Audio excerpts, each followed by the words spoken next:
करार दिल की तो बस यही तमन्ना है। और वो तमन्ना क्या है?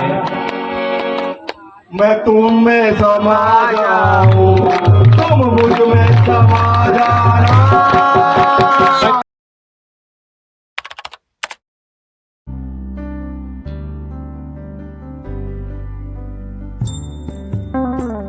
Hello guys, welcome back to my new vlog. तो फिलहाल अभी हम लोग आ चुके हैं, हमारा गुरु का शिविर था तो हाँ। और गाइस, हमारा शिविर है एक रिसोर्ट के अंदर जो काफ़ी ऑसम है।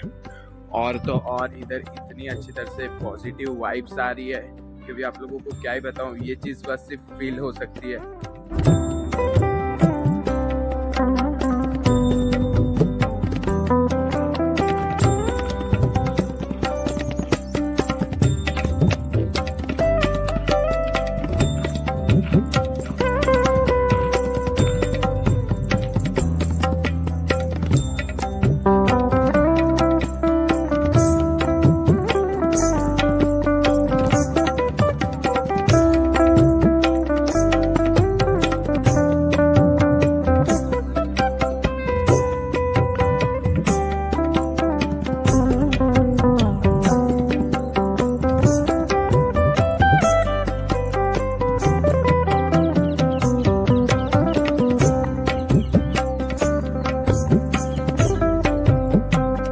तो फिलहाल अभी हम लोग वेट कर रहे हैं हमारे सदगुरु का, और सदगुरु जस्ट आने ही वाले हैं। तब तक आप एक छोटी सी श्री निखिलेश्वर गुरु जी की एक हिस्ट्री जान लीजिए।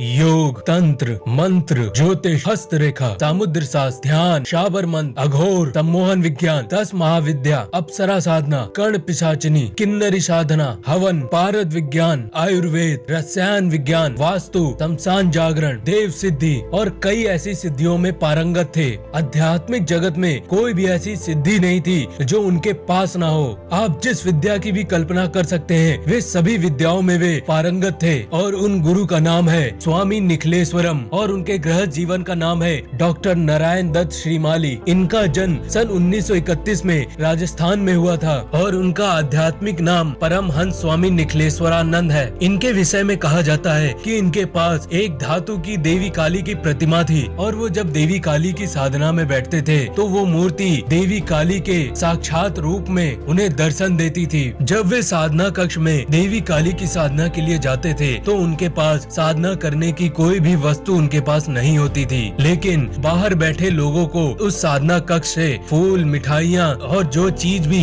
काली जी की साधना के लिए उपयोगी होती थी, उनकी सुगंध बाहर बैठे लोगों को आया करती थी। इलाहाबाद का एक अमीर व्यक्ति उनका शिष्य था और वो किसी अज्ञात बीमारी से पीड़ित था, जिस बीमारी के कारण उनके पेट में मृत्यु तुल्य कष्ट होता था। उसने कई बार श्रीमाली जी के आश्रम जाकर उनसे मिलने की कोशिश की, लेकिन वो मिल नहीं पाया। उसकी बीमारी ऐसी थी कि उसका खाना पीना भी बंद हो गया था। उसने कई बड़े बड़े डॉक्टरों को दिखाया, लेकिन कोई भी उस समस्या को समझ नहीं पाया और निरंतर ये बीमारी उसे मृत्यु तुल्य कष्ट दे रही थी। लेकिन एक दिन ईश्वर के कृपा के कारण श्रीमाली जी के एक शिष्य ने उसे श्रीमाली जी से मिलवाया और उसकी परेशानी भी श्रीमाली जी को बताई। श्रीमाली जी ने उससे पूछा, क्या तुम्हें पता है कि ये तुम्हें कष्ट क्यों होता है, और अगर तुम जानना चाहते हो तो चलो मेरे साथ। वे सभी लोग एक कार में सवार होकर 1.5-2 घंटे का सफर तय करने के बाद एक गांव पहुंचे। उस गांव में वो एक चौधरी के घर गए। चौधरी जी एक खाट पर लेटे हुए थे। नारायण दत्त श्रीमाली जी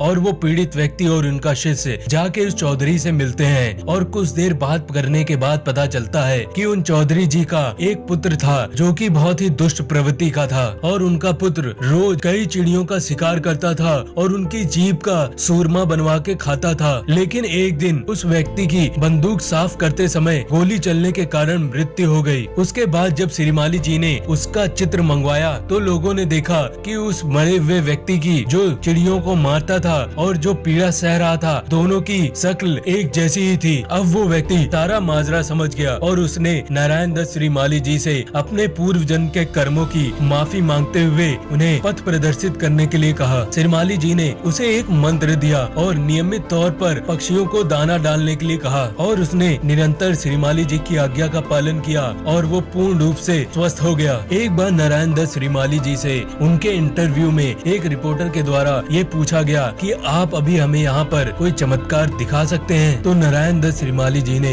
उन्हें मना करते हुए कहा कि अध्यात्म कोई जादूगरी नहीं है जिसका प्रदर्शन मैं आपके सामने करूं और आप मेरे बारे में जो भी सोचते समझते हैं उसके लिए आप स्वतंत्र हैं। श्रीमाली जी का विवाह छोटी ही उम्र में हो गया था, लेकिन उसके बाद उन्होंने कई वर्षों तक हिमालय में रहकर साधनाएं की और कई उच्चतम सिद्धियां प्राप्त की। श्रीमाली जी सिद्धाश्रम के बारे में भी बताते हैं, जो कि हिमालय में एक अदृश्य आश्रम है जिसे बिना किसी गुरु कृपा और ईश्वर के आशीर्वाद के बिना वहां प्रवेश पाना असंभव है। श्रीमाली जी का कहना था कि शास्त्रों में वर्णित कल्प वृक्ष, अप्सराएं, देव, गंधर्व आदि जिनका वर्णन हमारे धार्मिक ग्रंथों में मिलता है, उनकी मौजूदगी आज भी सिद्धाश्रम में है और जो भी आज सिद्धाश्रम में प्रवेश पा सकता है वे इन सभी दैवी शक्तियों की दर्शन पा सकता है। श्रीमाली जी बताते हैं कि सिद्धाश्रम इतना पवित्र है कि वहाँ पे किसी को भी कोई भी कष्ट नहीं है। श्रीमाली जी के गुरु सच्चिदानंद जी थे, जो कि सिद्धाश्रम की उच्च शक्ति माने जाते थे और उनके कृपा के कारण ही वो सिद्धाश्रम में प्रवेश पा सके थे। श्रीमाली जी के बारे में लोग बताते हैं कि उन्हें भविष्य में होने वाली घटनाओं का पहले ही पता चल जाता था और श्रीमाली जी कई बार भविष्य में होने वाली मानवीय क्षति के बारे में सोचकर काफी दुखी हो जाया करते थे। एक बार श्रीमाली जी अपने कुछ खास शिष्यों के साथ एक आश्रम में बैठे हुए थे और उनकी कृपा अपने एक शिष्य पे हुई और वो समाधि में प्रवेश कर गया और जब उनका शिष्य समाधि से बाहर आया तो उसने देखा कि उसकी उम्र काफी ज्यादा हो चुकी थी, उसके बाल जटाओं में परिवर्तित हो चुके थे और दाढ़ी बहुत लंबी हो चुकी थी। श्रीमाली जी ने उस शिष्य से पूछा, क्या तुम्हें अंदाजा है कि तुम्हें कितने वर्ष की समाधि लगी थी? श्रीमाली जी ने उसे बताया कि तुम्हें 70 वर्ष की समाधि लग गई थी। श्रीमाली जी ने अपने जीवन में इतने चमत्कार किए हैं कि हम उसे पूर्ण रूप से इस वीडियो में विस्तारित नहीं कर सकते। अगर आप इनके बारे में जानना चाहते हैं तो आप खुद ही इनके बारे में रिसर्च करें और इनकी आध्यात्मिक शिक्षाओं को प्राप्त करके अपने जीवन को उच्चतर स्तर पर ले जाएं। ऐसे महापुरुषों का जन्म हमारे जीवन के उद्धार के लिए ही होता है, इसीलिए हमें ऐसे महापुरुषों के द्वारा दिए गए ज्ञान को जरूर ही स्मरण करना चाहिए।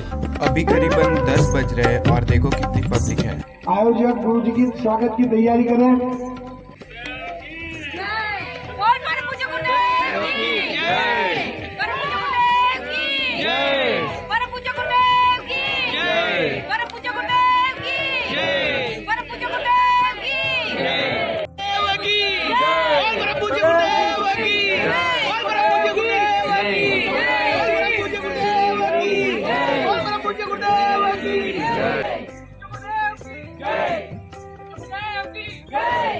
परम पूज्य सदगुरुदेव की, परम पूज्य सदगुरुदेव की, परम पूज्य वंदनीय माता जी की, परम पूज्य वंदनीय माता जी की। ओम हर हर महादेव। दोनों माता जी का भी बर्थडे और गुरु सदगुरुदेव का भी बर्थडे मनाने का यहाँ पे हम लोगों को अवसर प्राप्त हुआ है और यहाँ के जो आयोजक हैं पूरी टीम बहुत अच्छी से मेहनत करती है और आप लोगों के लिए इतनी अच्छी सुंदर और जगह रखते हैं। उन लोगों का हम गुरुदेव के माल्यार्पण के लिए यहाँ पे गुरु जी के स्वागत के लिए बुलाते हैं।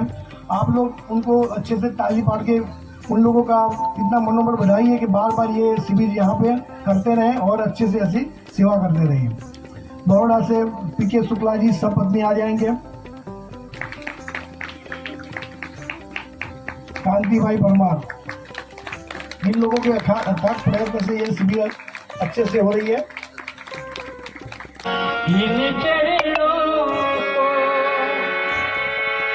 बन जाने दो सोना, चरण कमल अब नहीं खोना। आज का यह साधना शिविर का आयोजन जीवन की वह श्रेष्ठता, आदित्य और पूर्णता और सगुरुदेव का वह पूर्ण आशीर्वाद प्राप्त करने के लिए एक और श्रेष्ठ हमारा जीवन का महत्वपूर्ण दिवस के इस सबके सम्मिलित होने के माध्यम से हम गुरु चरणों में अपनी अभ्यर्थना, अपनी आस्था, अपना विश्वास, अपना प्रेम और अधिक प्रकट कर सकें और अधिक गुरुत्व की क्रिया से जुड़ सकें और इसी चिंतन, इसी भाव को ध्यान में रखते हुए यहाँ के श्रेष्ठ गुरु भाई बहनों द्वारा मिलकर शिविर का आयोजन किया गया है। उन सबको मैं पूर्ण रूप से साधुवाद देता हूँ, आशीर्वाद प्रदान करता हूँ कि इसी प्रकार से वे जीवन में निरंतर निरंतर गुरु कार्यों में तल्लीन होकर सदगुरु की क्रियाओं के एक निमित्त बनकर अपने जीवन में वह चेतना व ज्ञान व सिद्धि और धर्म अर्थ काम मोक्ष को प्राप्त करें और पूर्ण रूप से सदगुरु विलय होने की घोषित करें। और यही चिंतन कि किस प्रकार से एक शिष्य गुरु में लीन होकर जीवन की वह श्रेष्ठता को प्राप्त कर सकता है, किस प्रकार से वह सदगुरु के प्राणस्थ चेतना को प्राप्त कर जीवन में वह आनंदपूर्वक जीवन व्यतीत कर सकता है। इसी क्रम में यह बतलाया गया है कि मनुष्य का जन्म अवश्य होता है